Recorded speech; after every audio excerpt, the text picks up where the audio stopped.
to make linguine in clams. Linguine alle Vongole, they say in Italian. This is a great date dish because it's not too hard to do. So if you want to impress somebody, look like you've spent hours in the kitchen, this is one of my key dishes to suggest. It's not how I landed Scott, however. So the ingredients are simple. We have butter and olive oil that we're going to let start to reduce. We're going to put in a bunch of thinly sliced garlic.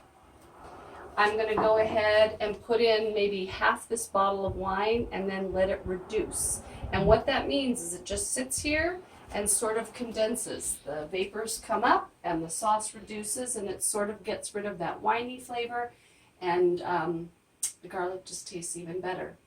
Once that's done, I'm going to put in a little bit of red pepper flakes and my sauce is going to be considered done. I'm going to cook my linguine. I have added salt to the water. You can put it in when it's boiling, put it in before it's boiling. People have different theories, but apparently it doesn't make a difference. But pasta does, just like potatoes, to take up a lot of salt. So I always salt my water. All right, let me throw in my garlic.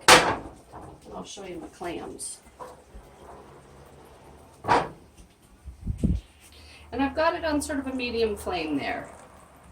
Ooh, on my dirty stove. Yikes. Okay. Meanwhile, I have purchased a pound of clams.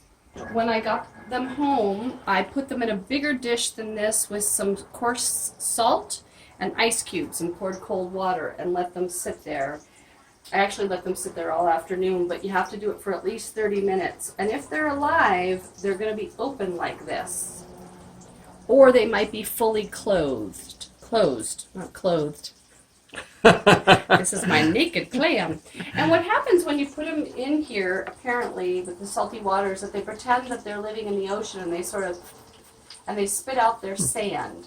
So you'll see at the bottom when you first soak your clams, you'll see sand in the bottom, and that's exactly why you soak them for a while in cold water first.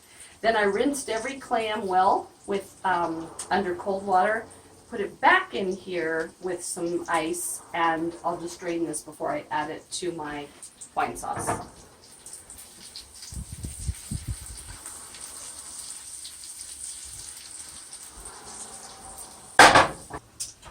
Fresh parsley that I'm going to put on at the end, and that's mainly for color, along with some lemon zest because it looks really pretty with the pop of color. You've got a little bit of red chili flakes, the yellow from the lemon zest, the green from the parsley, and then of course we're going to put on Parmesan. Do-itYourself. So I don't really want to cook the heck out of these or brown them. It's just so that they're sort of cooking a little bit, and then I'm going to go ahead and put in my wine, and then they'll all talk to each other. So I'm going to use pretty much like a half bottle. I'm going to turn it down, and it's just going to now, as they say, reduce. And it says to reduce by half.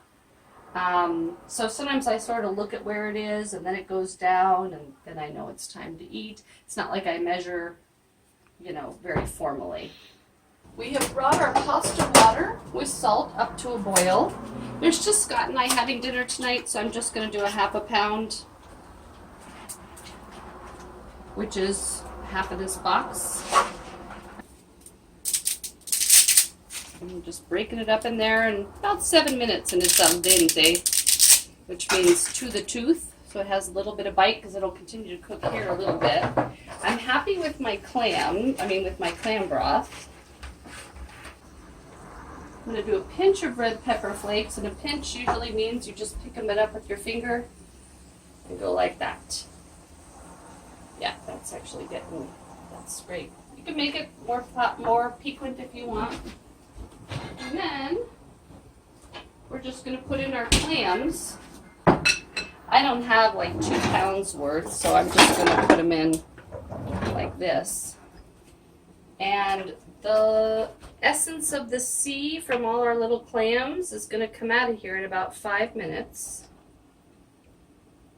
If the clams are broken shelled, oftentimes you'll see recipes tell you to pitch them because the clam might be dead.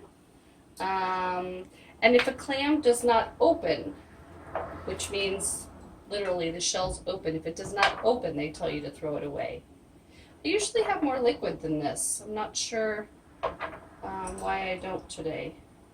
Actually, even though this is the second rinse, you can see a little bit of sand still in the bottom that they spit out. See that little bit of black?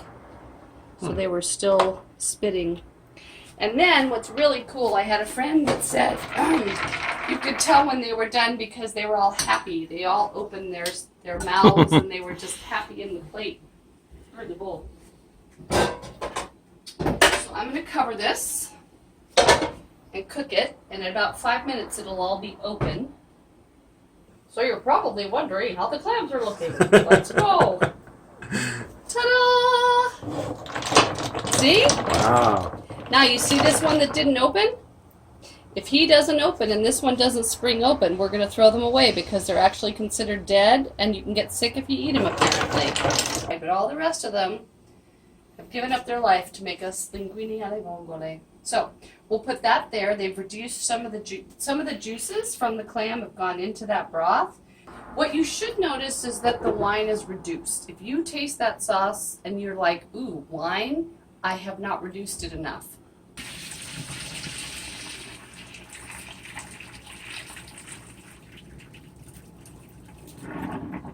Actually, you know, I'm not gonna use my colander and get it dirty. You know me, I don't like to do too many dishes. This is just a little bit of the pasta water left, and that's gonna be fine to put in with my clams. I'm okay with that. Put that together. Looks like I could have made more pasta, huh? Whether you put the clams on the pasta or the pasta in the clam, I don't think it really matters. Some recipes will tell you what's what.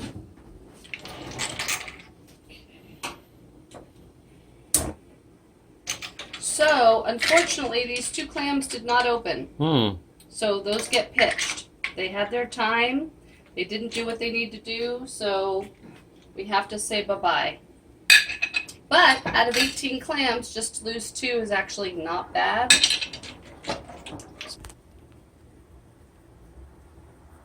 And why do we do that again?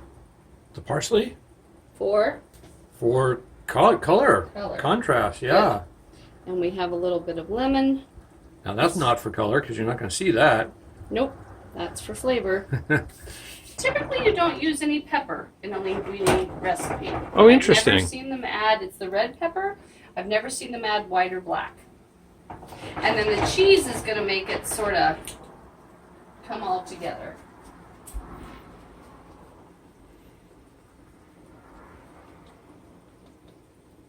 That kind of looks like it's supposed to, doesn't it? That's beautiful. Huh? Wow.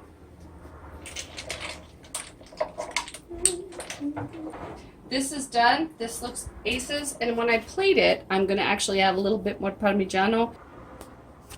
I always get the pasta on the plate first, and then I put my clams on top to make it pretty. You can, I'll show you how it is if you grab them, but it's like you're not really placing, I don't know. See, it's kind of cumbersome. This is the artist at work here. Okay, but we already know that I'm not too artistic, so... I don't know about that. This is a little thinner than I normally see the sauce, but you know what? It's freaking amazing anyway. Okay.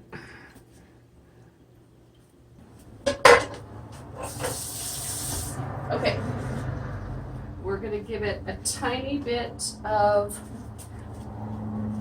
prezzemolo, which is the word I learned in Italian for parsley. I don't actually know if that's pure Italian or not. Oh, wait. See, that's why you kind of put the parsley in first, so that then you put the pretty clams on top. There's like a whole art to how this looks. Me, I don't really care, but if you're in a restaurant, I'm sure you would make this look snazzier. Parmesan cheese, you can't go wrong. But the soupy goodness down there is what's so yummy. And then I'll give you a tiny bit of lemon zest on top. Just because I love lemon zest. I would put lemon zest in everything if I could. My daughter's like, Mom, enough with the lemon zest. Ay, ay, ay. But I like it. Okay. Buon appetito.